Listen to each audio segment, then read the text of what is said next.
Welcome to Turnpike Sports. I'm Dave Weischadle, and as always, I'm joined by my producer and co-host, Doug Weischadle. Doug, what is up? Not my football record. Okay. I did terrible again last week. I don't think I did too well either. I won the Thursday game, and I think I lost the two overs that I went with over the weekend. Boy, low-scoring games a lot of places. A lot of odd-scoring games, too. It was just kind of weird. So I think I went 1-2. I went 0-3 again. This is 2 weeks in a row I've gone 0-3. Okay. So I'm giving you ground like you wouldn't believe. So I don't even know what my record is. I feel like I know Jets. from week to week. I know from week to week, but I don't know what the overall record is.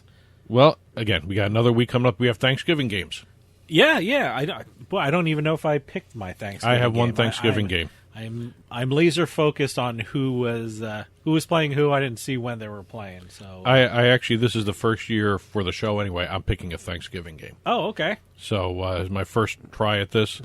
Can't be any worse than my last 2 weeks. So Okay. That's it's all well and good, but Thanksgiving holiday is here. Yep. Only 2 games this time. Well, we got a great show coming up. Of course, we have our NFL picks for the week. We have our Turnpike Sports Book Report, where we talk about what's going on in the sports books across the country. And I got a very great interview, and it's great because of my guest, not because I'm doing it. I hate hosts who do that. Oh, got a great interview. It's like you're slapping yourself on the back. No, it's great because of the guest we have. It's William J Pascrell. Bill Pascrell is part of the Princeton Public Affairs Group. He's a legend in gaming law, gaming issues, and if anything you wanted to know about gaming law and gaming issues, you look toward Bill Pascrell to give you the answer. We're going to be talking about New Jersey horse racing. New Jersey legislature is considering allowing fixed odds betting for the New Jersey horse racing industry in New Jersey, and this issue can spread across the United States, and we're going to talk all about fixed odds betting with Bill Pascrell. It's been a busy week in sports, so let's take a trip down the Turnpike. Today's trip down the Turnpike is brought to you by Drizzly, your online liquor store. Available in over 95 cities across North America, Drizzly offers a huge selection and competitive pricing with a side of personalized content. Now there's no need to leave the house. Get alcohol delivered in less than an hour by Drizzly. Head on over to drizzly.com and order today. And now get $5 off your first order of $20 or more when using our promo code DRINK19 at checkout. Shop beer, wine, and liquor with drizzly.com. Exit 1. Okay, we're going to start off the rundown today talking about Bally's. Okay. Now, everyone remembers Bally's from the Monopoly game Bally's, also the Atlantic City casinos, Bally's, I guess it was Park Place or something. Yeah. Way back when. I know from Atlantic City, but the I'm Wild talking West, about- and If it used to be. If you've never been to Atlantic City, you know Okay. from the Monopoly game. But that was in Bally's Wild West. I assumed it was the same property because Bally's AC. Bally's AC, but that was my favorite sports book. Yes. It was called The Book, right? The book at Bally's. And now that is no longer The Book at Bally's. That is run by William Hill, It'll correct? be William Hill at Bally's. Okay. At Caesars. Okay.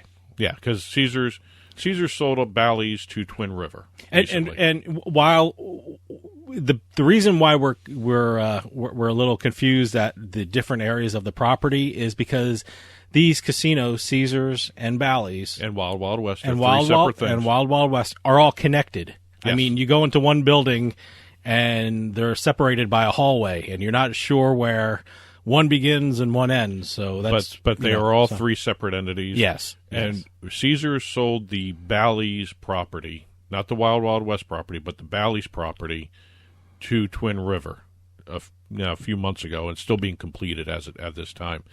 And one of the things that happened with the sale of this property, Twin River bought the name Bally's. All right. So they're rebranding every Twin River property, and there's about So 14 casinos around the country that will all be rebranded to a Bally's brand. Well, that was going to be my next question. When I think of Twin River, I think of Rhode Island. Right. Now, will those two Rhode Island... They're going to flip to Tiverton and Lincoln.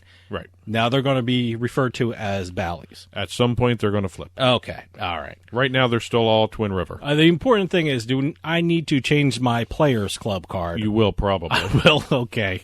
See, just for the sheer fact it all that comes it's gonna down to flip that. over. It all comes down to that. How much work do I have to do to change my Players Club card? So, Well, not all only right. has Bally's done the deal to expand into to 14 casinos around the country, including the Atlantic City one, they have actually made 2 huge deals that have changed their status in terms of gaming and sports betting in the country. Okay. Their first big deal was with Betworks.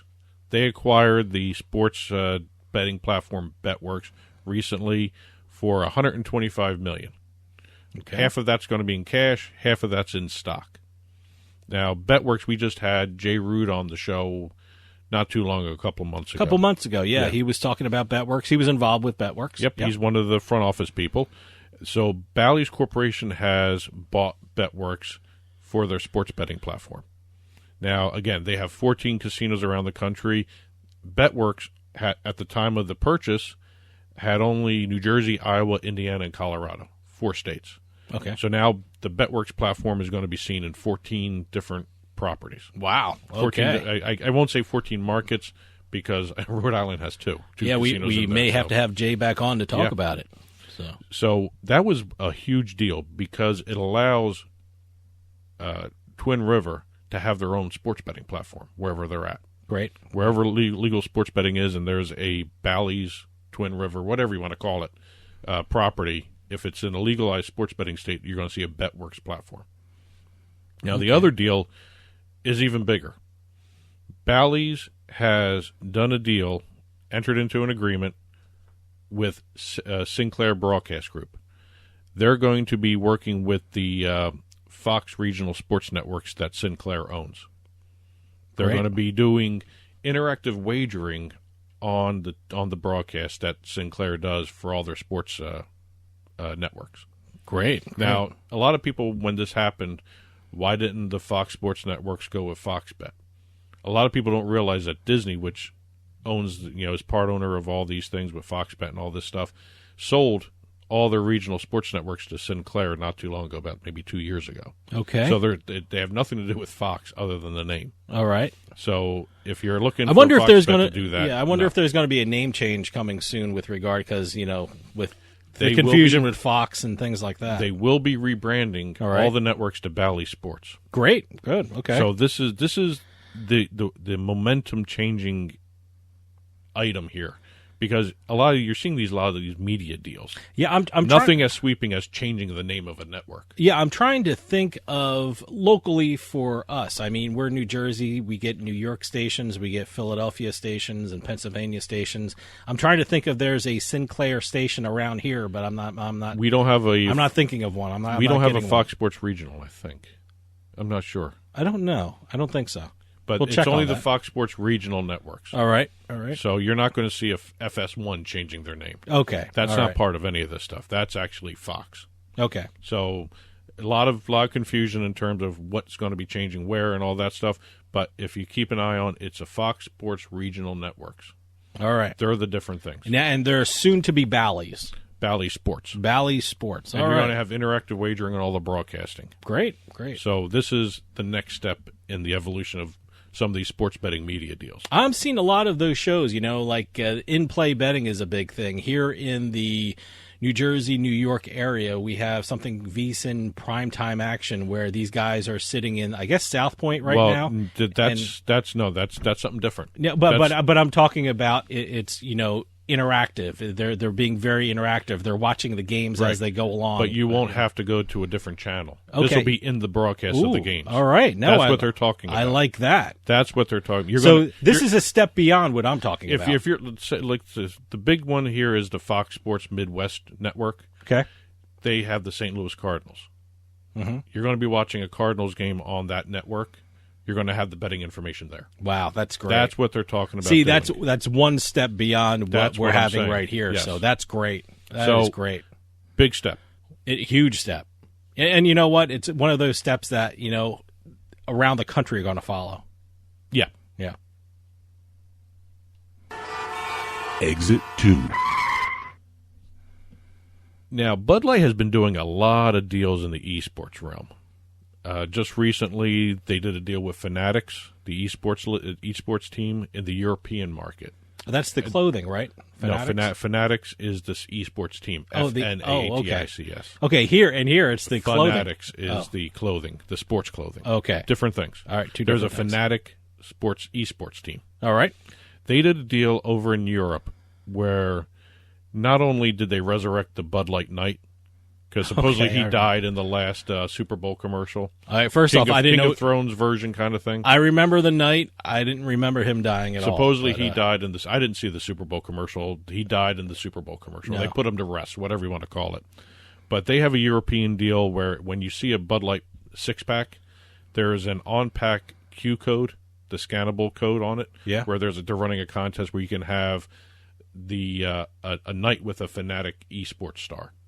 You go out and game with them and all that stuff, hang out, drink, whatever you want to do with the guy. Great. They also are the official beer of the League of Legends Championship Series. So they've been doing a lot of stuff in esports.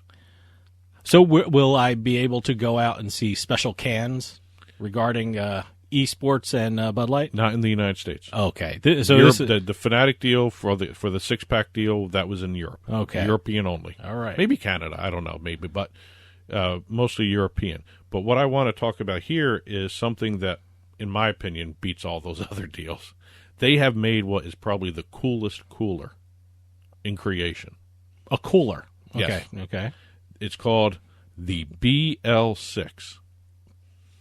It's a video game console in the shape of a 6-pack, of a Bud Light 6-pack, with 7 games included in the actual hard drive, an Asus projector mode where you can put it onto a big screen, and it has 2 built-in koozies to keep your beer cold while you're playing the games. Wow.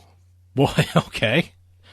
That's interesting. Now, it's like I said, it's not their first foray into the esports realm, but this is a little bit more of a, I would say, more popular thing that they're going to be doing with a lot of the casual gamers. Because you're going to sit there playing a game, you're going to want your cold beer. Yeah, no, my God, you don't have to get up for hours unless you have to go to a bathroom. Well, you'll be getting up for hours to go to the bathroom. See, that's my problem. If I drink beer doing, if I'm like playing an online casino or online poker, you can't have too much water or too much beer because you have to run to the bathroom every 2 seconds. Well, this isn't the first beer entity that created a game controller. The previous one was the Cantroller by Miller Lite. Did we talk about that? We talked about that previously. That. I think it was last year when they came out that it was just a controller in the shape of a beer can. There was no beer involved in it whatsoever. It just looked like a beer can. It was a controller? It was a controller. Okay, all right. And that was actually being sold on the market. Still is, I believe. That's pretty cool. Yeah. This is not being sold on the market. This is being auctioned off for charity. Oh, okay. So this isn't like for mass consumption. This is a special thing. This is a one-of-a-kind that you can bid on. That's being auctioned off. All right. And if you go to shopbeergear.com, you can actually see the auction going on as we speak, as we're recording this. Really? The last time I checked, there was a $10,000 bid on it. All right. Let me...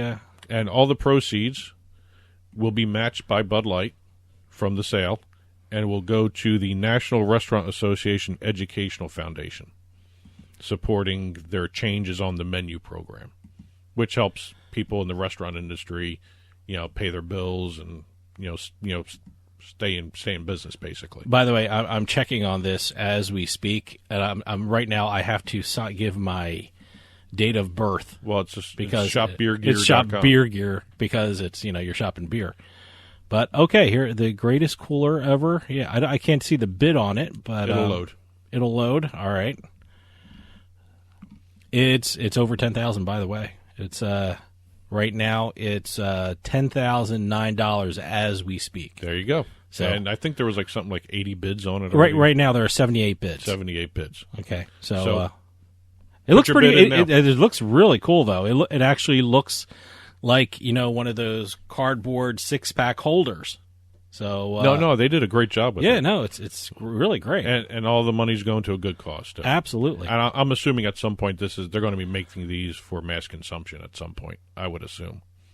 I mean, it just stands to reason they're going to do something like that with this. Okay. Exit 3. We're going to shift gears from sports betting and beer to Olympics. All right. The United States Olympic and Paralympic Committee has just launched the first-of-its-kind pilot program for their athletes. And this is to help their athletes get sponsorship money, advertising money, and help them maintain their training schedules to actually help pay for their training as well. See, that's great. You know, I think that's a great thing. I actually find it fascinating that they didn't do this before. Yeah. Given the fact that everything is moving online. Well, look, the whole thing about earning money and getting money in, you know, the Olympics is supposed to be about amateur sports, and but they need money to train and they need money to live, and especially now in the pandemic where nothing is going on. I know, and I think it's a good move. Yep. The platform will be launching in March of 2021, and it's going to be just in time for the postponed Tokyo 2020 Olympics. So remember, they were pushed back because of the pandemic. Yeah. So that's in the summertime? That's going to be July 2020 for the Olympics. No, July. The platform 2021. Yes. I misspoke here. Anyway, I'm trying to wipe out 2020 from my mind. Everyone is. Oh, Everyone God. is. But again, the platform will launch in March. Tokyo Olympics will be in July of 2021. And then you also have the Beijing 2022 Winter Games coming up the following February. Okay. So this is to help out the Winter Olympic athletes as well as some of the other athletes, Summer Olympics, all that stuff, and the Paralympics as well. Great. They came up with a unique scheme. This is all opt-in for the athletes. If they don't want to do this, they don't have to.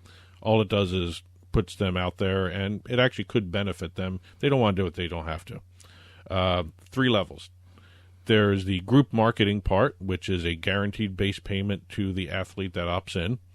And it allows Team USA partners to use at least a minimum of 3 of the athletes that's on the database for this part of it in advertising campaigns. And they get paid. Good. And also, the athletes will also be able to get a share of royalties from any individual license sales that they do through this platform as well. And also, the last stage is the individual marketing deals that they're allowing them to do. They've never allowed them to do this sort of thing, where the athlete will be put into the system, and anyone that has a interview-worthy show they want to do, if they want to do some kind of social media branding, podcast appearances, social meet and greets. I don't know how they're going to do that in the pandemic age, but meet and greets, on-pack intellectual property inclusions for different products. Basically, anything and everything is almost like a one-stop shop here that they're creating for their athletes. Great. And it's nice to see this because a lot of them aren't able to train, aren't able to maintain the training that they have to do, and also they're not able to pay some of the team they have that, in terms of if you have a coach, if you have any kind of other person that helps you out with your training and your Olympic visits. Yeah, well, it's hard to train and hold down a day job, So this is good. They have to bring in money, and they're using it to hone their craft for the country. This will be available online as well as an app through Open Doors. All right. So Open Doors is actually an athlete sponsorship platform anyway. So they're taking advantage of somebody who has experience in the business to help out their athletes.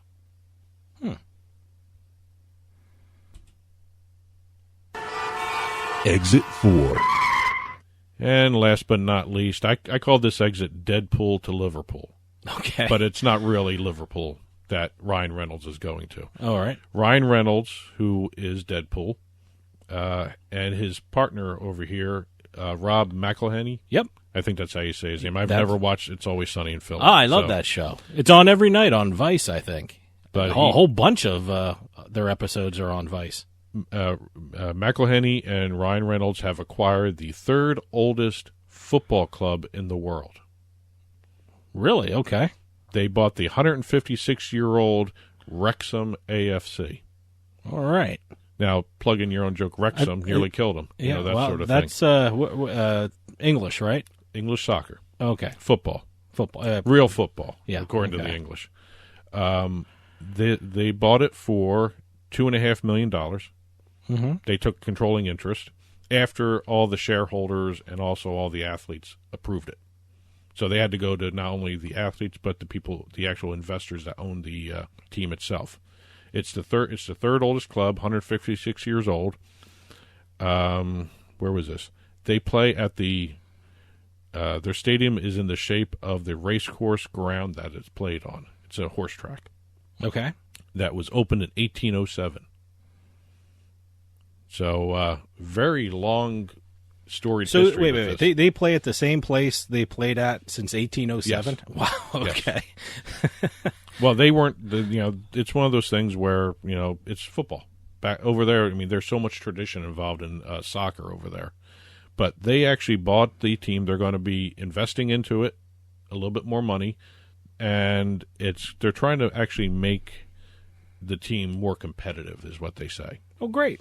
And I guess they wouldn't buy a team if they're not going to make it competitive. I mean, well, you don't know because Ryan Reynolds has a that doesn't history. make sense. Let me tell you something. Ryan Reynolds has a great business history. Okay. He had a gin called Aviation Gin. All right. 2 years he ran it, sold it for $600 million. Wow. Okay. To Diageo. So basically, whatever he has been touching business-wise has been golden. Great, good for him. And I wonder if this has anything to do with him trying to get in on some of the sports betting sponsorships too. Yeah, it's because they're loaded with them over there. I think it's great. I know they're doing the responsible gaming stuff, but you got a lot of sports betting sponsorship, gaming sponsorships, and this may be a way he can bring in some cachet to this team in the soccer leagues over there. Hey, I mean, it's getting good press for the team. I didn't know they were 156 years old. I didn't know they played in the same spot where in 1807. So, boy, it's going to be interesting to see how this team develops. Well, wait. I'm doing the math here. They haven't played there 156 years, but they've played at the same spot, which was opened in 1807. Right. Okay, that's what I'm. The football club is 156 years old. I did some quick math. That's not 156 years. The football club itself is 156. Okay. The grounds they play on was opened in 1807. That's amazing to me. That those ages are absolutely stunning. And today's trip down the Turnpike was brought to you by Drizzly, your online liquor store. Available in over 95 cities across North America, Drizzly offers a huge selection and competitive pricing with a side of personalized content. Now there's no need to leave the house. Get alcohol delivered in less than an hour by Drizzly. Head on over to drizzly.com and order today. And now get $5 off your first order of $20 or more when using our promo code DRINK19 at checkout. Shop beer, wine, and liquor with drizzly.com. And as always, you can get in touch with Turnpike Sports by calling or texting us at 609-512-5910. That's 609-512-5910. At Turnpike Sports is the show's handle on Facebook and Twitter. At Turnpike Sports Radio is our handle on Instagram. And as always, our email address is info@turnpikesportsradio.com.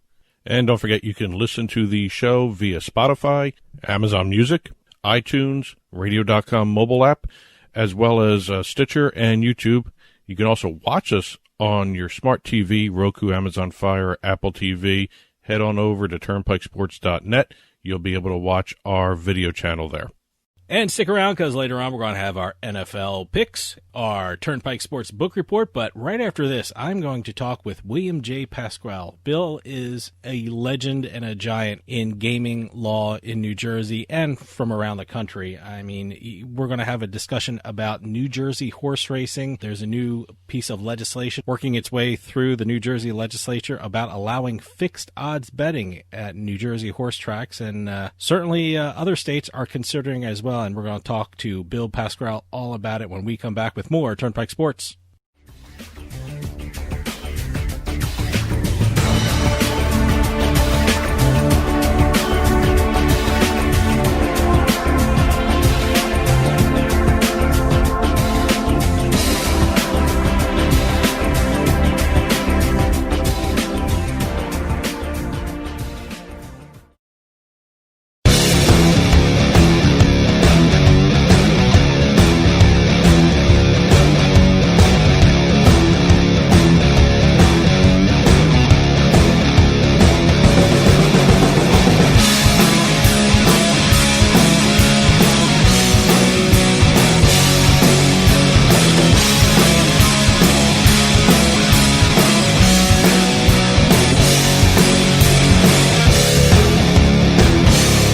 We'll get back to the show in a few moments, but I just wanted to take some time and tell everyone about Bean Genius, the smart specialty coffee subscription service.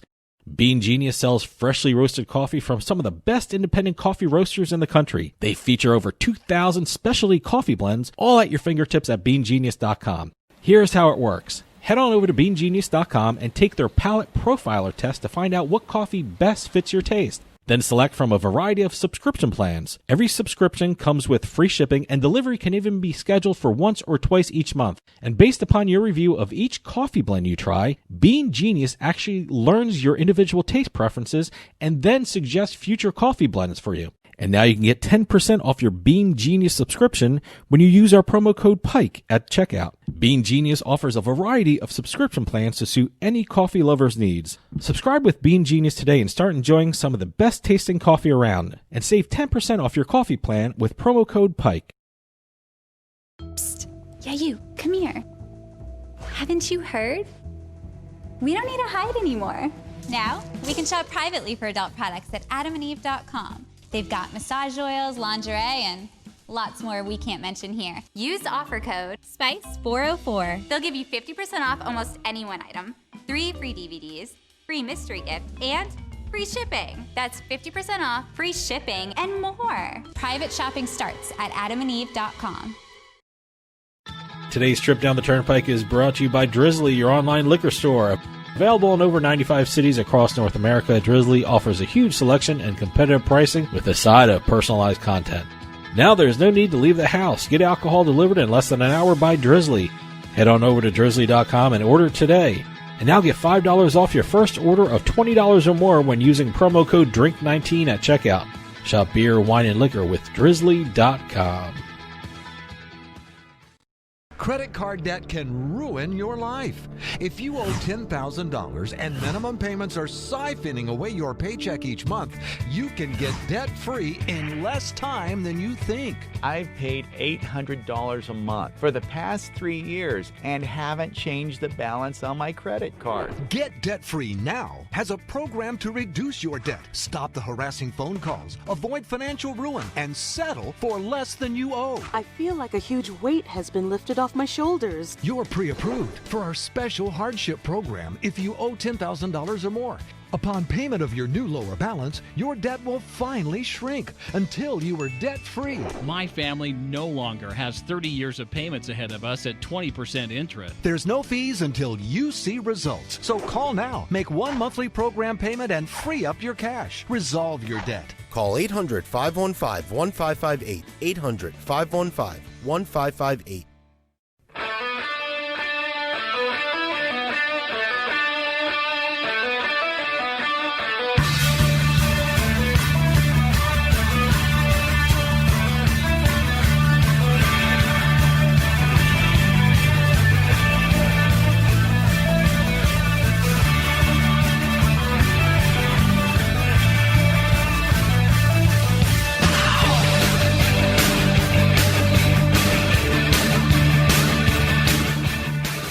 Welcome back to Turnpike Sports. One of the greatest things about doing this show is I get to talk to some of the smartest people in the gambling world, and it just so happens that the smartest guy I know in the gambling world is from my home state. William J Pascrell is an attorney, part of the Princeton Public Affairs Group, and a board member of the GVC Foundation U.S., and just recently, Bill spoke in front of the New Jersey legislature about a subject that could greatly help the horse racing industry in New Jersey. It's always great to welcome back on Bill Pascrell. Bill, thanks for joining us. Thank you so much, David. Great to talk to a fellow Jerseyan. Yeah, no, it feels great. A little bit of home. So you mentioned New Jersey. Anyone who lives in New Jersey is familiar with the horse racing industry and its struggles over the last couple of years. And one thing sports betting was supposed to do was help the horse racing industry. But right now, for people around the country who aren't familiar with the subject, what is the state of the New Jersey horse racing industry right now? David, it's really a pleasure to talk to you. I think your broadcast is extraordinarily helpful and important throughout the country, let alone New Jersey. You know, David, in recent years, we've seen a diminution of what is called the pari-mutuel betting system for horse racing. And what I want all of the listeners to understand is sports betting, the 10-year case we had, David, to repeal PASPA, the Professional Amateur Sports Protection Act, which was passed, as you know, David, very well, in the early 90s, 1992. Senator Bill Bradley, the former New York Knickerbocker and Jersey U.S. Senator, brought this bill up in the federal Congress. It was passed and signed into law just before Bill Clinton became president, and it really gave every state in the nation 1 year to opt in. Only Vegas, Delaware, and Montana and Oregon executed that right. Jersey did not, and that's politics of over 30 years ago, 28 years ago. What's happened in the horse racing industry, David, up until 1930, during the waning days of the Depression, horse racing in America was fixed odds. So when you placed a bet on a horse, if it was 3-1, you locked in at that price. In the 1930s, there was a new offering produced, which was the pari-mutuel system, which I like to call a floating odds system. So you may place your bet a half hour before the race at, say, 7-1 and put $10 down and think you're going to get $70 if your horse comes in. The odds move right up until post time, and even a couple of seconds after post time. And that system, which has been in existence throughout the country for the last 90 years, is antiquated. It's not attractive to the younger punters, the 20, 30-year-olds and perhaps early 40s. They're more into a fixed odds bet like sports betting. Mm-hmm. But what we've seen in the pari-mutuel system, David, the last 5 to 8 years is year over year, the tote system, the pari-mutuel system has been reducing 2 to 3% a year. This year it's stabilized because for a great part of this year, David, we only had horse racing. We didn't have any sports betting content. Yeah. So that helped kick a lot of the sports bettors into the pari-mutuel system. And so we believe that this is extraordinarily helpful because we have some real-time empirical data from New Zealand, from Australia, and from England and other jurisdictions in Europe, where the fixed odds system stabilizes the pari-mutuel system and then helps grow a new offering with fixed odds.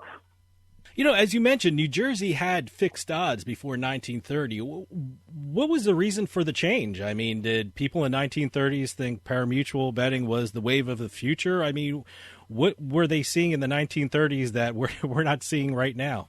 That's a great question. I think this was a new way for pooled betting to introduce a new offering to the horse betting industry. It was successful for many years, and it also enabled all of the stakeholders to benefit. But those systems have not kept up with the times. Those systems have, as I said, become extraordinarily antiquated.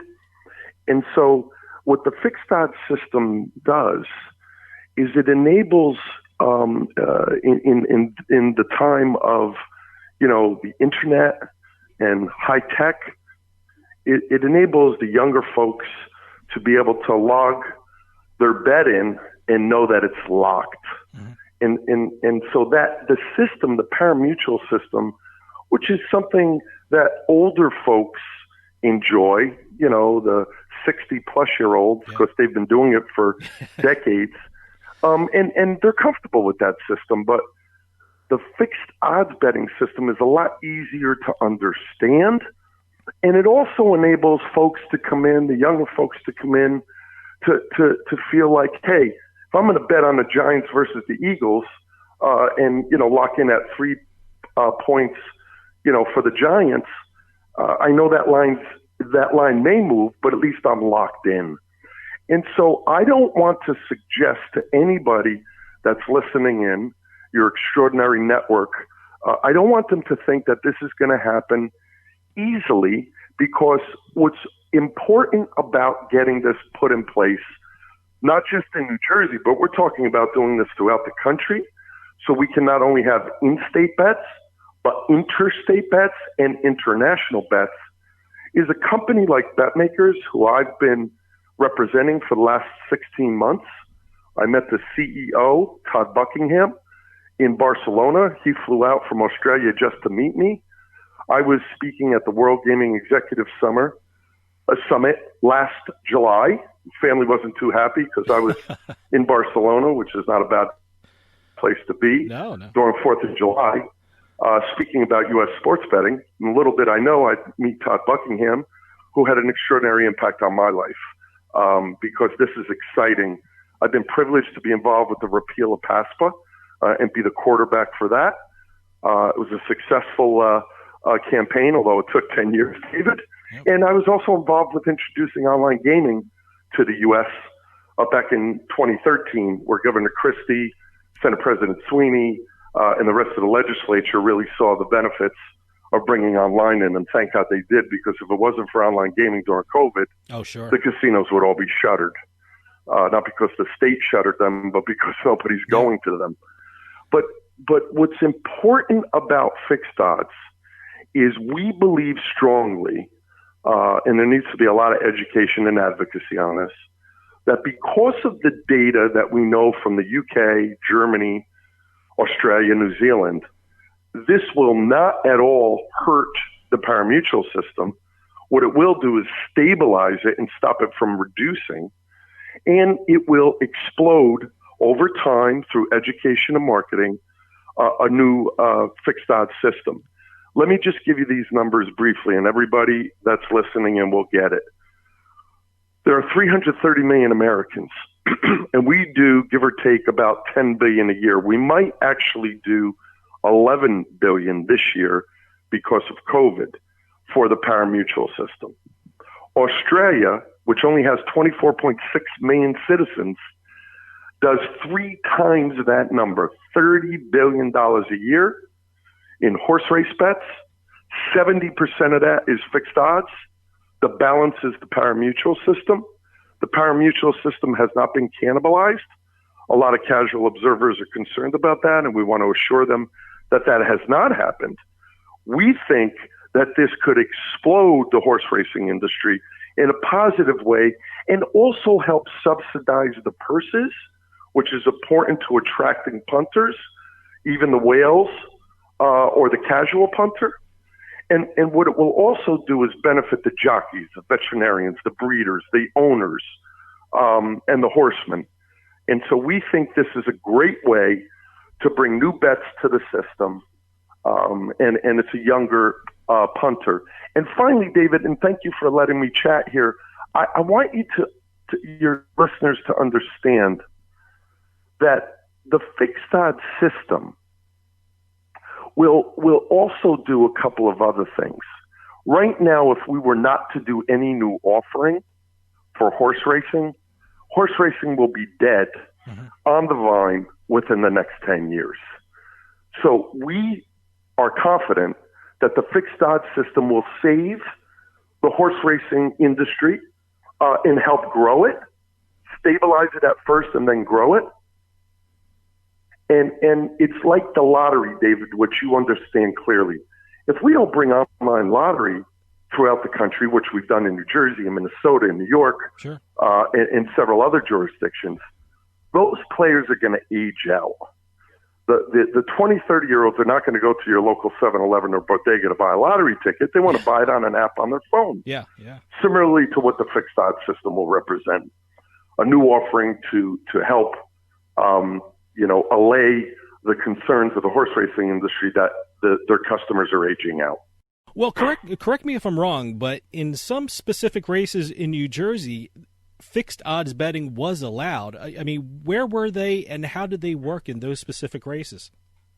Yeah, so back in 2018 and 2019, the New Jersey Division of Gaming Enforcement and the Racing Commission allowed fixed odds bets on a limited race. It was only for the Hamiltonian and for the Haskell, and there were only a handful of bets that were lodged. And the reason for that is if you're only talking about one race, it's hard to educate the industry and attract people to it. So there were about $30,000 placed in 2018 and 2019 on those races. But we've tried to do this in a very different way. BetMakers is a publicly traded risk management company that doesn't take bets. They manage the risk and the odds. And so what happened is that we went to the regulators and we asked permission to allow for fixed odds betting on all horse races, intrastate, interstate, and internationally. And what happened is there was a concern by the Attorney General of New Jersey that under the current regulatory regime, the fixed odds horse race bet would have to be viewed, legally interpreted, as a sports bet. And that is not helpful to the industry. Sports bets are taxed at a much higher rate. And so as we've gone down this road, we've decided to do it in the proper way, not in a rushed way. So we've introduced legislation, Senate Bill 3090, sponsored by Senator Paul Sarlo, the chairman of the Budget Committee, and Senator Vin Gopal. Senator Vin Gopal represents Monmouth and Freehold, those districts, and Senator Sarlo represents the Meadowlands tract. And they dropped the bill on October 26th. On November 9th, I testified before the Senate Budget Committee. I was allowed to go beyond the 3-minute rule, and I'm never short-winded anyway.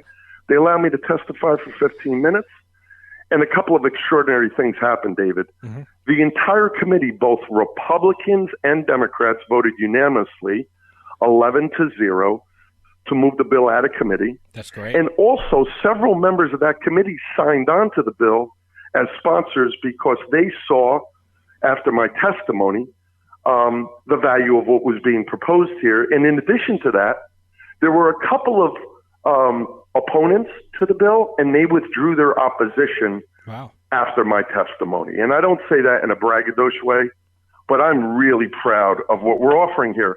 And what the bill does is it declares the fixed odds bet as a horse bet, okay? And it also requires, which we were very strongly supportive of, we drafted the bill, Dennis Drazen from Monmouth, myself, and the Office of Legislative Services, with the support of the governor of New Jersey, who's committed to helping sign this bill, and the Attorney General and the legislature.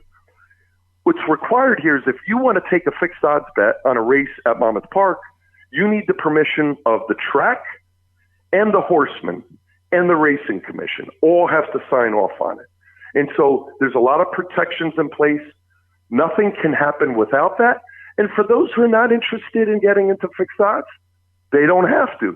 But I will assure you one thing, David. Once we launch this, we get it through both houses of the legislature, and we get it to the governor's desk.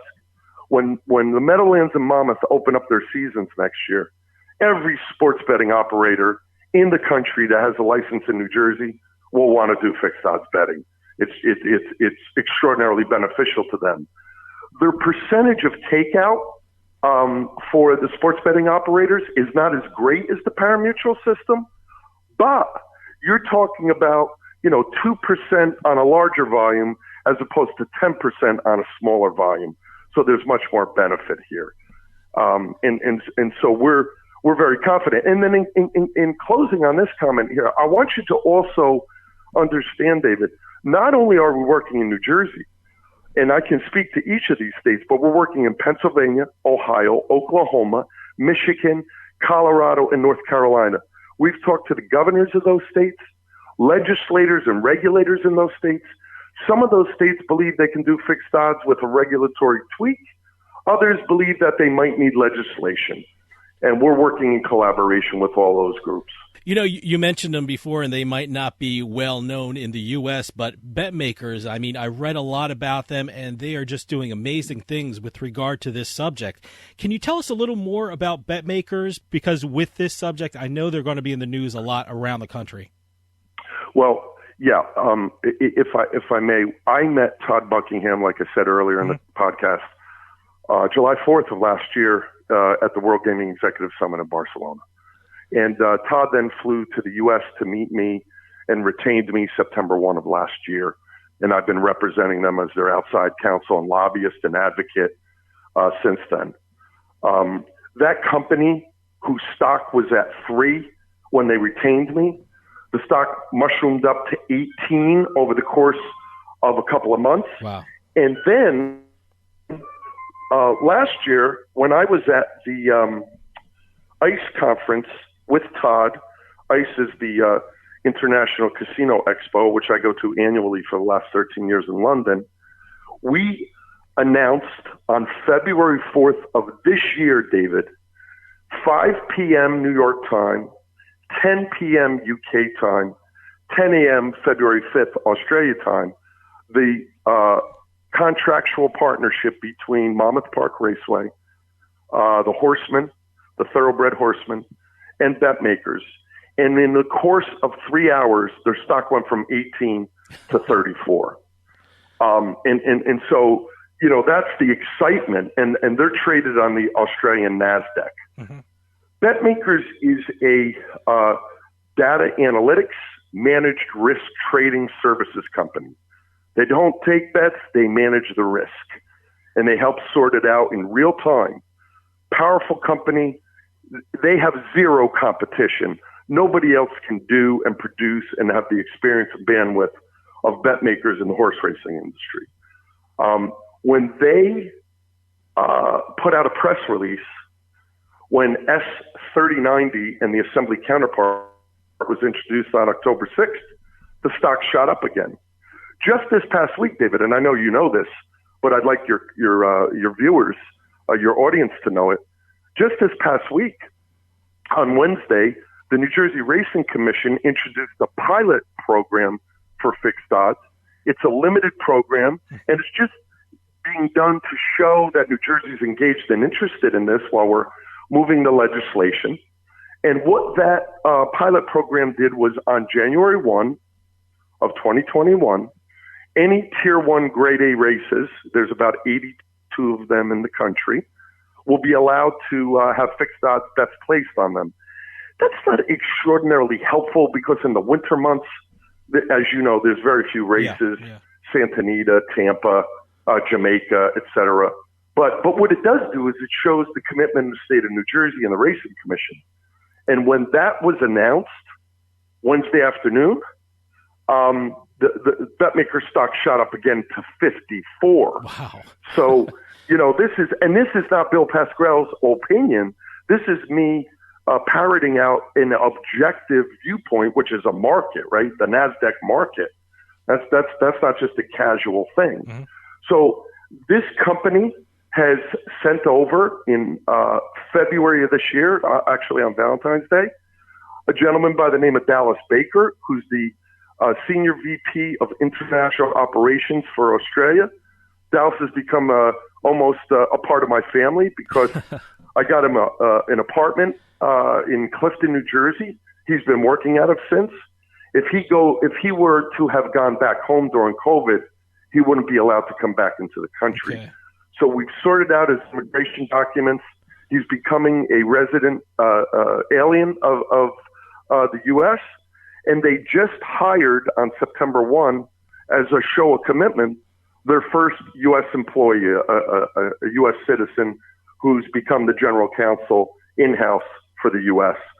They raised $35 million over the summer just for the U.S. operation. Wow. We're going to be opening up an office for them in the near future, as well as hiring a couple dozen new U.S. citizens, Jersey residents, to help with the management of BetMakers U.S. Well, let me ask you something. When this legislation passes, will the horse racing industry see benefits immediately, or should we expect it to take some time to have a lasting effect on the industry? Yeah, well, I'm going to give you two answers to that. Okay. I believe it's going to have an extraordinary impact immediately. However, most experts in the horse racing industry, who are friends and allies, believe it's going to take time. And the reason they think that is it needs to be advertised, marketed. You know, the apps need to be set up. Folks like FanDuel, DraftKings, GBC, PointsBet, Rush Street, Evolution, Kindred, all of those companies will have to toggle their offering and start to market to get punters educated on what this means.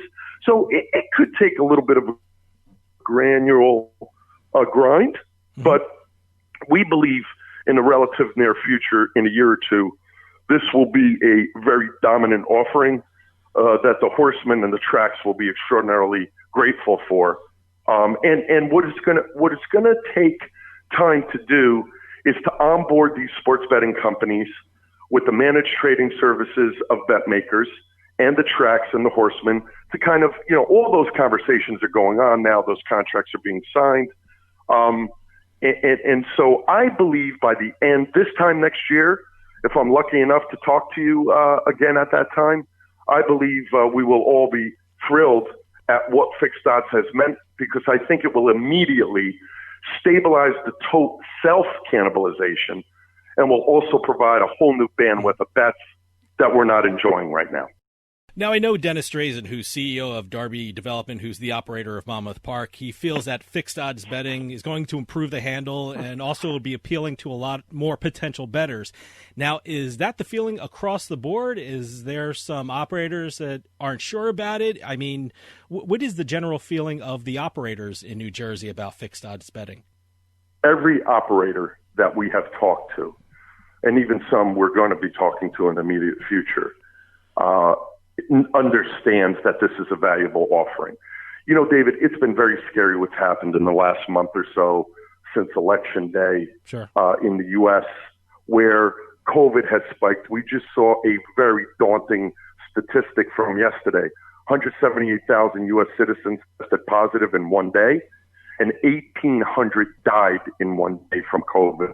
Now, we have the Pfizer and the Mondelez announcements about vaccines. We also have Johnson & Johnson, Merck Medco, and others that are talking about vaccines. But those vaccines onboarded hopefully in December, where the elderly and those with comorbidities will be first in line. You can't administer 330 million vaccines in the course of a couple months. Yeah. It's going to take the greater part of a year. What I am hoping, because I'm in the business, is that we don't start shutting down sports events. We just had the Masters last weekend, which was a little odd to watch, right. Fun to watch, but with no audience. But as long as the sports betting industry shut down again because of COVID, and your guess is as good as mine on that, then I think those sports betting companies will be in a stable position and will be onboarding fixed odds. What could accelerate that is if sports starts to close, then they're going to need other opportunities because, of course, horse racing is a little different. Unless a jockey tests positive, the field can go. The tracks weren't shut down for that long, and they have a much greater opportunity to race with COVID spiking. So, I feel very good about the entire sports betting industry's interest. We're on the phone constantly, morning, noon, and night with those companies, whether they're U.S.-based like FanDuel and DraftKings, or whether they're, European-based like GDC or Australian-based like PointsBet. They're all keen and excited about this offering of fixed odds. Well, let me ask you about the marketing of it. I mean, anyone who goes to a horse track will notice it's an older crowd. And I know from talking to 4 people who own casinos and run casinos, their goal for the last 2 years before the pandemic hit was to get the millennials back onto the property and attract younger people to the properties. Do you think fixed odds betting will attract younger crowd to the racetrack? I'll tell you why. Yes, I do. When I lobbied online gaming, David, 8-9 years ago, when Governor Christie first came into office, I had a hell of a time because I lost, and my partners weren't happy about it, but they believed and trusted me. I used to represent the entire Atlantic City brick-and-mortar casino industry as well as the Atlantic City Casino Association, and they were fearful of online. They thought it was going to cannibalize their casino industry.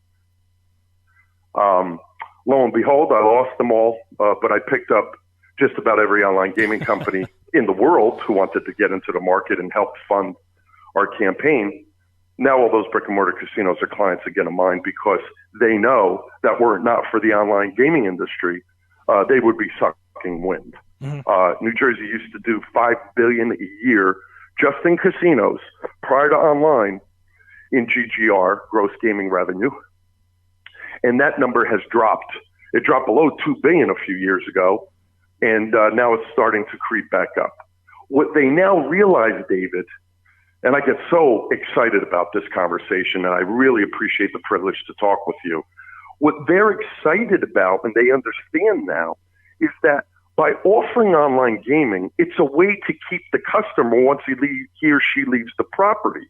And it's also a way to market to them about a concert or an event or a restaurant offering or some type of other amenity, because they're JV'd, they're skinned with the online offering. So the online complements the offline and vice versa, because they're all getting revenue out of it. And so if you're going to have a hotel offering, you'd have to go on, a major TV network or do mail or some type of robust social media. You don't have to do that anymore. You can just go directly to the online customer and say, that room that was $400 a couple of weeks ago is now $200. Why don't you come in and stay 2 nights? We'll give you the third night for free. And, come to the restaurant or come to this concert. And so they're all excited about the continued utilization of online to help bolster the offline. Now, do you think that the fact that New Jersey already has sports betting helps this legislation gets passed a lot more quickly? Because, look, I mean, people in New Jersey are betting on sports. They're using fixed odds already. People are familiar with it. I think the legislators know that, there's nothing wrong with it. The integrity of the sport is fine with fixed odds betting. Do you think the fact that we're already using fixed odds in sports betting moves this legislation along more quickly? Yeah. A couple of things. Yes, that's for sure. The fact that the state already not only has sports betting, but has online sports betting and online gaming certainly helps, because the fixed odds offering will both be on track and through a mobile app.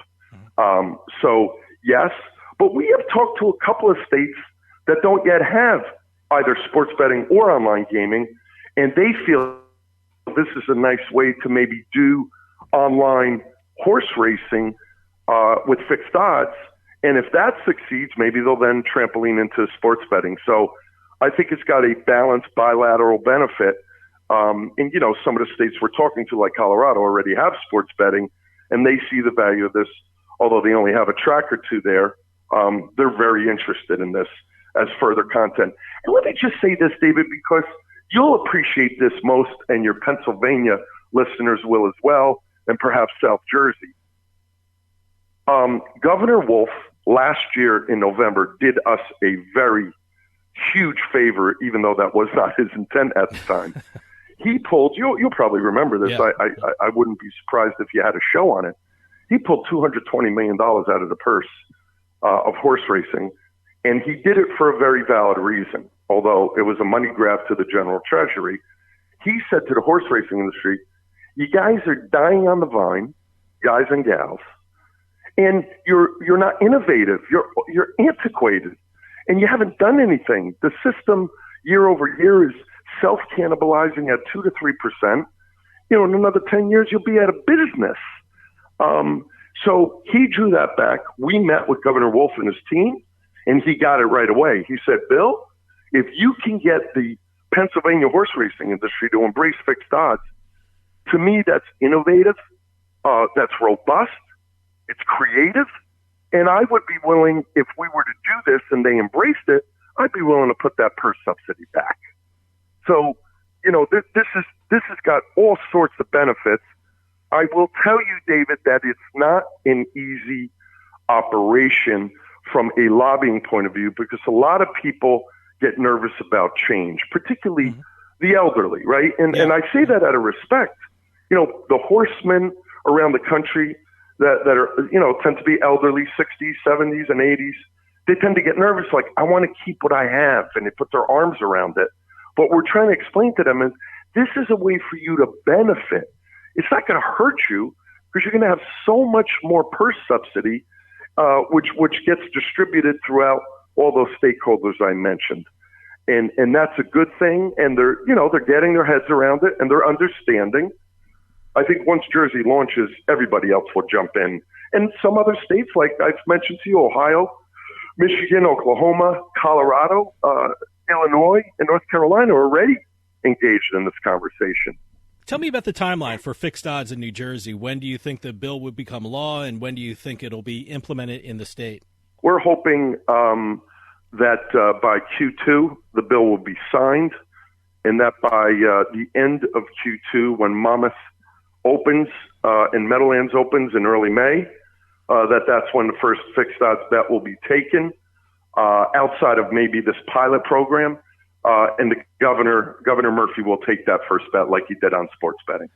Bill, we're running out of time, but do you have a website that people can look at to see what you're up to and what you're doing and to follow the legislation throughout the government of New Jersey? Yes. I would encourage people to go to our website, which is www.ppag.com. That's Peter, Paul, Apple, Gregory. They can also follow me on Twitter, Bill Pascrell III, on Instagram and on LinkedIn. And all of those channels will have constant updates. And of course, those that are even more interested can go on BetMaker's website. William J Pascrell from the Princeton Public Affairs Group. As always, thanks for coming on and explaining some of the things going on in the gambling world. Bill, it's always great to hear from you and your perspective on things. Please come back on soon and keep us updated. God bless you, David, and I really look forward to talking to you again soon. Thank you for the opportunity. Thank you. Stick around. We'll be right back with more Turnpike Sports.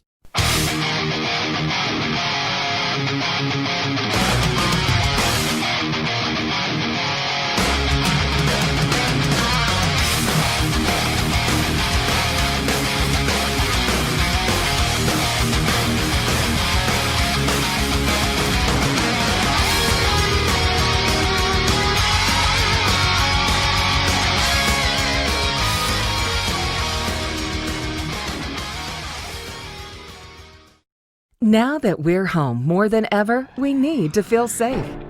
Call it a sign of the times or the world we now live in. What do you want to keep safe? The people in your life? What do you want to protect? Your possessions, the things that belong to you, the things that you've worked hard for. Wouldn't it be nice to have tested, trusted 24/7 protection? Peace of mind, real protection that's always there for you and your whole family? Well, now you can with one of our state-of-the-art home security systems. Everyone thinks their home is safe until the unexpected happens. Help protect your home and loved ones today with the affordable next generation in home security. To help keep your family and property safe, call 1-800-520-4068 now. Representatives are standing by to assist you. That's 1-800-250-4068. 1-800-520-4068.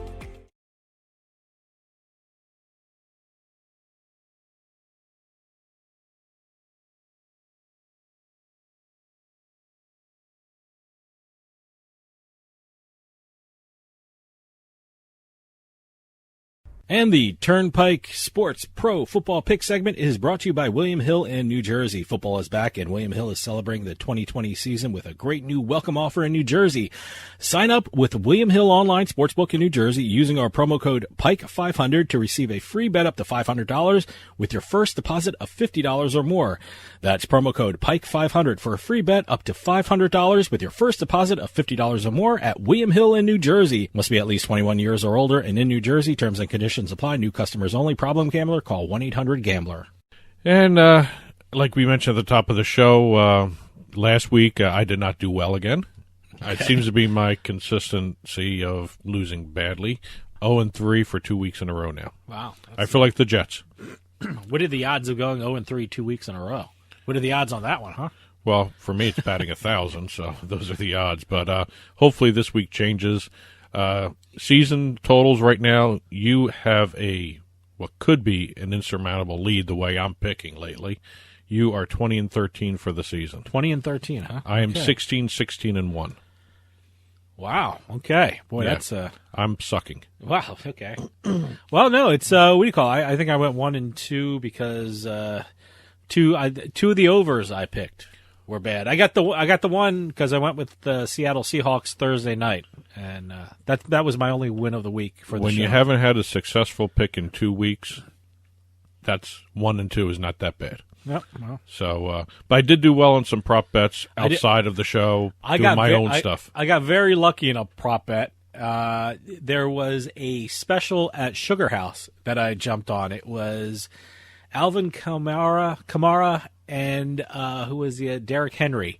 They would have a combined 1.5 rushing touchdowns for Sunday, and I was doing great. Kamara scored for New Orleans, and I had to wait till overtime for Derrick Henry to get the touchdown. Game-winning touchdown. The game-winning touchdown. So I had to sweat that one a bit. But, no, I won big on that one, that prop bet. I guess you call it a prop bet. It was a house special from Sugar House. That's well, I what it was. actually hit 2 prop bets in 2 different books. In points bet, I got a defensive touch. Well, there'll be a defensive touchdown scored in the Jets-Chargers game. And thanks to Joe Flacco. Boy, that was a gift. What was that? One of his first passes. 3-yard touchdown, pick 6. Yeah, he gave me my winning bet there. And also last night in the Sunday night game, I had which was a great game, by the way. Derek Waller, the tight end for the Raiders, to score a touchdown. Wow. Okay. So I won those 2. And again, you've got a 3.5 pick lead here. And again, this is our pick segment. We're going to be doing 3 picks against the money line. No money line here. Against the money spread. Line's too easy, you know? Yeah. Against the I spread. do my parlays and my money line. Or the totals, the over-under. 3 games each. They'll be put up on the Turnpike Sports blog after the show is released.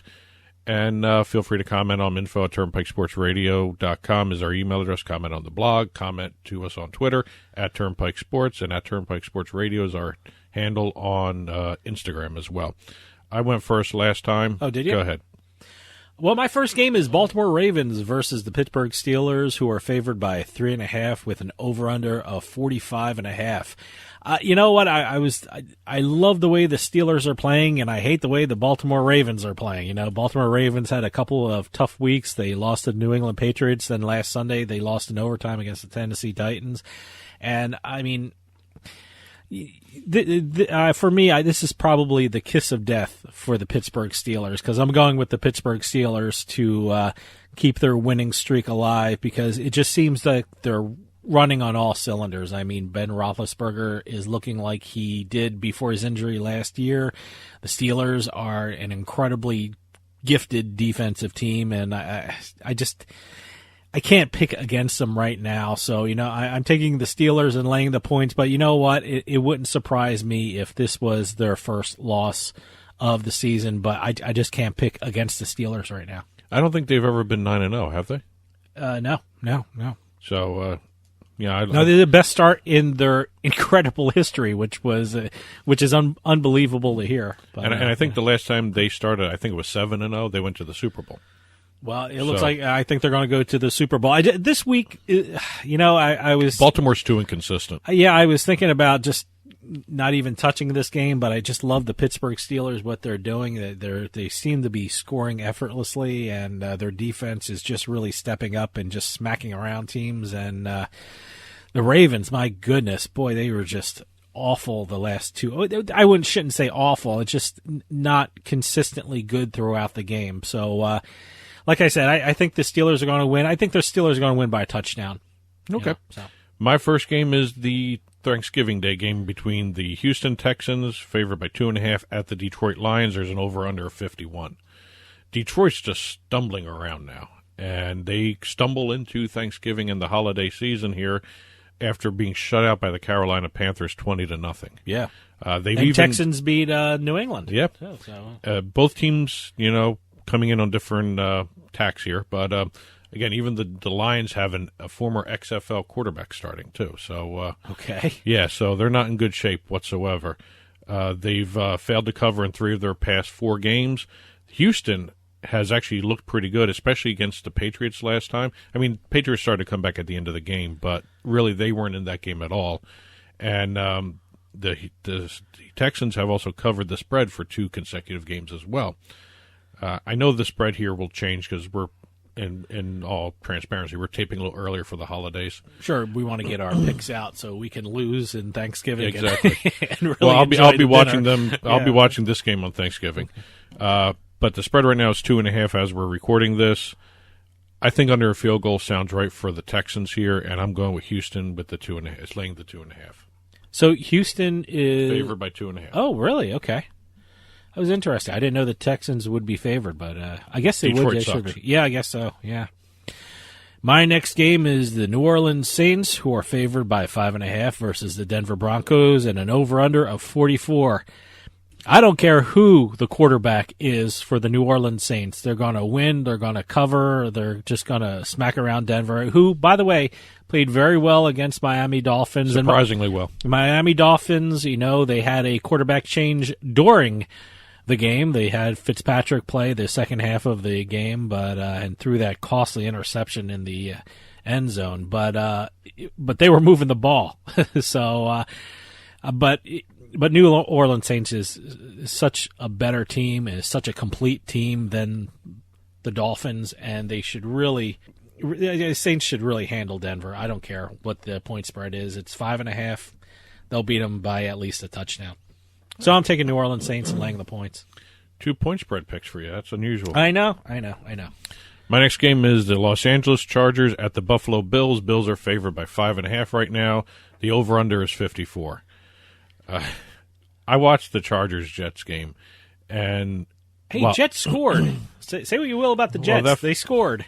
So. If you look at the Chargers, their entire season has been getting up big and giving up the big lead at the end of the game. I think they do it more than anybody else in the league here. And again, you mentioned the Jet game. They allowed the Jets to score 28 points, and they actually even gave up a safety to the Jets at the end of the game. So they're finding ways to get other teams back into this. Jets didn't look half bad, by the way. I mean, again, I didn't think they were going to win, but they were a lot closer than I thought. If you got good receivers and consistent offensive line play, the Chargers are beatable in terms of throwing the ball. They got a good run defense. Yeah. But again, the Chargers offense scores, the Chargers defense gives up points. The Bills, on the other hand, they started off the season pretty good on defense and scoring points on offense. But their defense has started to give up a lot of points as well lately. And after a little bit of a lag in their offense, the last two games the Bills have scored 30 and 44 points. So I'm thinking forget the spread here, that 5.5, who cares? I'm going to go with the over 54 because everything is telling me these two offenses are just going to blow away their respective defenses. All right, my final game is the Arizona Cardinals, who are favored by 2.5 points versus the New England Patriots with an over-under of 48. The Cardinals are heading out to what could be a very, very cold Foxborough this weekend. I think that's going to slow down their offense. And, the Patriots' offense, is to talk about their passing game, that's just non-existent. Although Cam Newton did throw for 365 yards last week, I don't think they can score through the air, which I think for both teams this is going to be a ground game kind of endeavor for both of them this weekend, and I think it's going to be a low-scoring game. So I'm taking the under 48 in this one. Weather could be a factor, so I'm taking the under. Again, you don't know what offense for New England is going to show up. It's going to be run left, run right, and Rex Burkhead is out, so he's out indefinitely. Yeah, too. So that kind of hurts their chances. They got some pretty talented running backs in New England, but look, you have to pass the ball. Damian Harris is a great back, but Arizona's got a really good run defense. Sure, and I think you're right. In terms of looking at what the game should be, a low-scoring game. Now we say this, it'll be a blowout. Yeah. It'll be overtime. It'll be 60-55 or whatever. Well, my last game for this holiday show, the New York Giants favored by 5 at the Cincinnati Bengals, over under 41.5. I have to admit, the Bengals have looked pretty good with Joe Burrow under center. Well, that came to an end. That came to a screeching halt when he got carted off. And after he left, that offense just couldn't do anything. Sure. Couldn't move the ball, couldn't run it, couldn't throw it. I think they had 9 points when Burrow left. They had 9 points at the end of the game. The Giants, however, the last 2 games, they've won the last 2 games, and they've played pretty good. They're still not consistently good, and they still have clunkers of drives here and there. They have 3 and outs and all that stuff. But Danny Dimes over there is running around like crazy. He's making plays. Again, not consistent, but they are making plays. They've won 2 in a row. And I just think they're fine. They're playing a Bengals team that doesn't have a leader right now, and they don't really have an offensive identity here. That's bad news for the rest of the NFC East. So yeah, it looks like the Giants might take a lead in that division. Well, I'm going with the Giants with the 5-point favor there. So okay. Yeah, I just don't see the Bengals being able to do much right now. Maybe not this. Maybe later on down the season, but not right now. Recap. I'm taking the Pittsburgh Steelers and laying the points. I'm taking the New Orleans Saints and laying the points. And I'm taking the under 48 in the Cardinals-Patriots game. And I'm laying the points with Houston, over 54 with the Chargers-Buffalo game. And Giants favored by 5. I'm going with the Giants for that game. We'll be right back with the Turnpike Sports Book Report, so stick around. More Turnpike Sports right after this.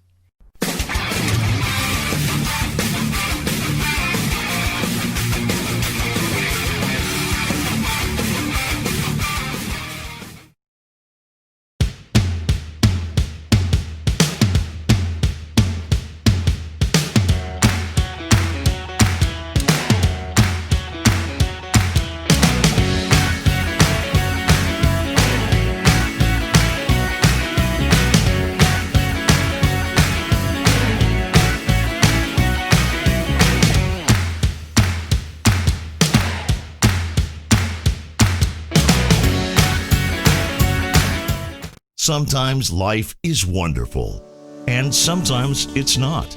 Cherish the good, but always be prepared for life's challenges. If your employer doesn't supply health care coverage and you don't qualify for Medicare or Medicaid, you need to give us a call right now. Private health care is private health insurance for ages 65 and under with medical, dental, vision, and even prescription coverage. To get the coverage you need, call the number on the screen now.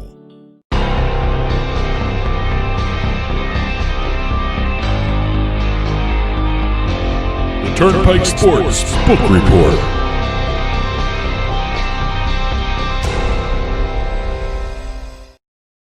The Turnpike Sports Book Report is brought to you by BorgataSports.com. Your favorite casinos now, your favorite sports book available anywhere in New Jersey, BorgataSports.com. Sign up at BorgataSports.com using our promo code PIKE, that's P-I-K-E, and you get a risk-free bet up to $300 and 20 bonus dollars at BorgataCasino.com. Must be 21 years or older and in New Jersey to place a bet. Terms and conditions apply. Gambling problem? Call 1-800-GAMBLER.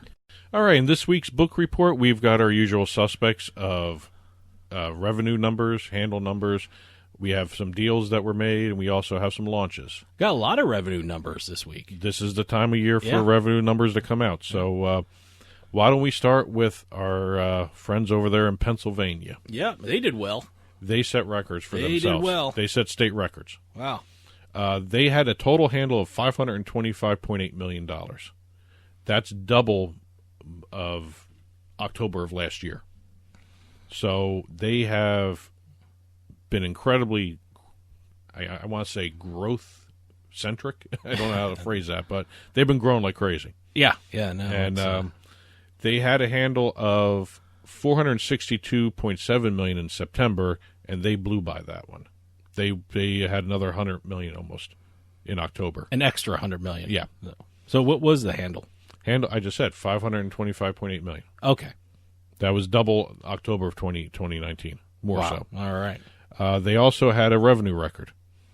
October 2020 had revenue of $36.77 million in revenue. Wow.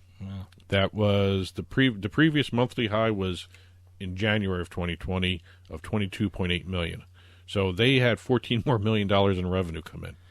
You know, I always say my favorite sports book was I just now it's being run by William Hill, but it was Bally's and the Bally's Wild West. It was called The Book. It's not called The Book anymore, but it's still a great site. But my go-to sports book, my go-to physical retail sports book is Parks, and that's in Pennsylvania, and they do a great job over there. It's very comfortable. Absolutely, it's a great and sports betting in Pennsylvania is a lot of fun. It is a lot of fun because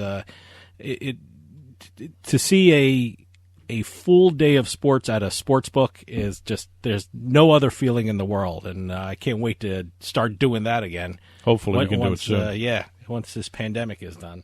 Well, congratulations, Pennsylvania, on 2 new state records. Yes. Moving over to Illinois, bettors wagered more than $305 million on sports in September. They didn't release October yet. They're like a month behind everybody else. All right. So when everyone's releasing September numbers, they're releasing August. When everyone's releasing October numbers, they're releasing their September numbers. So no rush. What the hell? They had $305 million in September of 2020. 92% was wagered from mobile devices. They had just under $7 million in revenue. That's the adjusted gross revenue. That's after you take out the promos and everything else. They had a 2.2% hold. Mm-hmm. Now, I keep mentioning the hold because of what I'm going to talk about after this state, which is Tennessee, which has the required 10% hold. So, but Illinois is actually doing incredibly well. I was actually surprised to find out when I did a little research for this, from June through September, which is when the state launched, really, baseball is the most popular and most profitable handle-wise in terms of money for that state. Yeah, interesting. 3.2 million bets, $133 million from June through September. Football is actually getting close to it. It's 2.7 million bets, totaling $92 million in about half that time. Oh, well, yeah. I always say, and everyone says, football is the sport for betting. Yeah. So, you know. And Rivers was the top sports book. Rivers right. in Des Plaines. $113 million in wagers in September, the most of any Illinois casino. And the $305 million was so good, it topped the September and October handles from Indiana. September handle in Indiana was $208 million. The October handle in Indiana was $231 million. Okay. So they beat their neighbor. Okay. Also, over in Illinois, while we're here in this state, might as well talk about what FanDuel did. Yeah, no, it's a big time. When FanDuel first started in Illinois, they had launched with the Paradise Casino. Mm-hmm. As a matter of fact, I remember seeing the mobile app screenshots where it had FanDuel at Paradise on the images. They have transferred their sports betting license from the Paradise to the Fairmount Park racetrack. Which is, I think, what they had intended to do anyway. Yeah, no. I mean, it's such a historic place, too. 95-year-old track. Yeah. They're going to be rebranding it as the FanDuel Sportsbook and Horse Racing. Great. And they're also going to be investing. This is the first time FanDuel's doing this. They're going to be investing millions of dollars into the track itself to revitalize the track and the property surrounding it. Well, like I said, and like we talked about in the interview with Bill Pascrell, you got to help the horse racing industry across the country, and I think it's such a great thing that sports betting is really aiding the horse racing industry, not only here in New Jersey, again in Illinois too, and you'll see that across the country as well. Well, the one thing that's great with this is FanDuel already has TVG. They own that, the horse racing channel. And it makes sense. TVG, I like TVG. TVG is fun to watch. It's really great. It's constantly fun to watch. And FanDuel and TVG will also fund the renewal and running of the $250,000 St. Louis Derby, which has not been run at that place since 2006. Yeah, like I said, it's such a great thing that sports betting and horse racing almost go hand in hand here in New Jersey. I mean, there's a new sports book that just opened very close to us in Freehold Park. Yeah, I mean, it's just absolutely great. It's the Park Sportsbook. Yes, the Park Sportsbook, but it's owned by Penn National or something like that. Which leads me to believe you're going to see another sportsbook there, too. Maybe, yeah, no, but Monmouth Park is another place in New Jersey where there's sports betting. There's actually, and also in the Meadowlands, you have two. You have FanDuel and PointsBet. Yeah, too. Absolutely. So they almost go hand in hand. It's great to see these two gambling, establishments helping out each other. Well, it would be nice to see at some point some of these sports books have both sports betting and horse racing together. Yeah. No, that would be nice to combine. Yeah. At some point, that's got to happen. That would actually be the biggest help to the horse racing industry in certain areas anyway. It would certainly be great. Well, that's Illinois. And I had mentioned, the 2% hold with regards to Tennessee. Mm-hmm. Well, we're going to talk about Tennessee now. Okay. In their first week of legal sports betting at Tennessee, now they launched, what was that, November 1st? October 30th, November 1st, something like that. Yeah, something like that. Sports bettors in Tennessee wagered $27 million in the first week. It's all mobile. I don't have to say what retail was because there's no retail. Yeah, there's no. State. Tennessee's interesting. No casinos, no retail sports books, just only online sports betting. And the very first NFL betting Sunday, they had $5.1 million bet alone on Sunday alone. And the 4 books that were in operation, I think there's 3 more coming at some point. But the 4 that are in operation took $800,000 in revenue from those day one bets. So that NFL Sunday was very lucrative for everybody. Yeah, we're going to hear all about the Tennessee sports betting market because next week we're going to be talking with Stephen Keach from Roto Grinders and Turnpike, Better Collective. Yes. Yep. And he's going to be. He was actually in the state when it launched. So it's always interesting to get the ground level perspective there. Yeah, I know. But no, next week, Stephen Keach from Roto Grinders and Better Collective. He's going to give us the lowdown on how it all started. Now, like I said, $800,000 in revenue from just the NFL Sunday. The first week generated $2.5 million in revenue. Wow! And the hold, and everyone made a big deal about this 10% hold. They had a natural hold of 9.3%. Yeah. So I think that's doable. Especially if you got a lot of parlay bettors. Yeah. Well, who was that? I forgot who tweeted this out. I don't know if it's a saying across the board for sports bettors, but parlays don't build bankrolls; they build sports books. That's 100% correct. So, and that leads me into proof positive with Delaware. Delaware released their numbers. Delaware was the one that always had sports betting. They only had parlay only. Only parlay, which is why we're going to be hearing a good number here for the books. The October handle. But they changed that, though. It's the normal sports betting now. October handle of just over $14 million. Yeah. The hold was 24.87%. Okay. So 24% hold. Yeah, I mentioned, do they have regular betting now, or no? It's still parlay. Still parlay. Okay. Still parlay only. What a hold! 24%. That's the average. That's the overall hold. Okay. At the tracks, 19.41% hold. At the retail books, 34.25% hold. All right. So the books do pretty well down in Delaware in terms of hold. So it's parlay only betting for retail. Is that what you're saying? Yes. Wow. Okay. So they had just under $3.5 million revenue and $1.28 million in taxes for the state of Delaware. All right. Moving over to Washington, D.C. I always find Washington, D.C. interesting because there's only 2 sports books to talk about, right now anyway. One is the district-wide one of Gambit, D.C., which is run by Intralot. And then you have the William Hill retail book, which is in the stadium where the Capitals play. And it's owned by Monumental Sports and Entertainment, Ted Leonsis. Sure.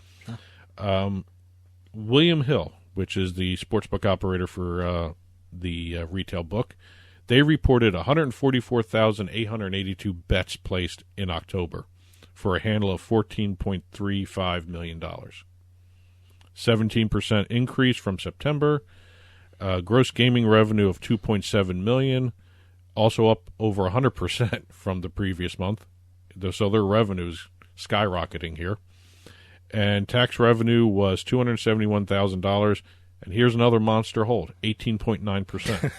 Wow. That's bad betting, I would assume. Yeah. Boy. A lot of parlays, a lot of weird bets, I bet. Yeah, and also first-time bettors probably. Yeah. Got to get them up and running at some point. But Gambit DC reported their numbers for October, which were actually pretty good in comparison to what they've been having. Still nowhere near what William Hill did. Gambit DC had a $4.2 million handle in October. They're online only. Okay. Again, they're run by Intralot. A lot of people have a problem with their pricing. But again, it's still bringing in numbers too. So they had a revenue total of $882,000. Okay. Revenue numbers for the app Gambit DC were up almost 65% from September and they also had their highest revenue figure since they launched in May. So that's basically where we are for this week's episode of the Turnpike Sports Book Report. There's a lot of launches to talk about real quick. Pennsylvania, the Betfred Sportsbook opened up in Wind Creek, Bethlehem. Colorado, PointsBet had their launch, and they also have their headquarters there now. Okay. Indiana had William Hill Retail Books open in Caesar Southern and Horseshoe Hammond, and Virginia is still looking over 25 applications for the 12 licenses that they're going to be handing out for sports betting in that state. So that's it. These, and we have other news stories. Take a look at the Turnpike Sports blog for those.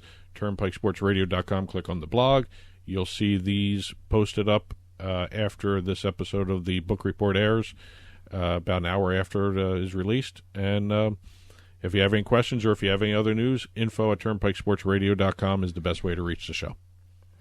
And that'll do it for us this week. And if you're going out to one of the newly reopened casinos or sports books, please be safe. We'll see you next time on the Turnpike.